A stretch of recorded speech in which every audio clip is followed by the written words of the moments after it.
తెల్లవారే వెలుగు రేఖలా పచ్చ పచ్చ పచ్చి మట్టి బొమ్మలా అల్లి బిల్లి వెన్న పాల నురగలా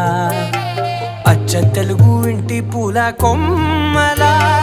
దేవదేవుడే పంపగా ఇలా దేవతే మా ఇంట అడుగే పెట్టెనంట బ్రహ్మ కళ్ళలో కాంతులే మా అమ్మలా మా కోసం మళ్ళీ లాలి పాడేనంట.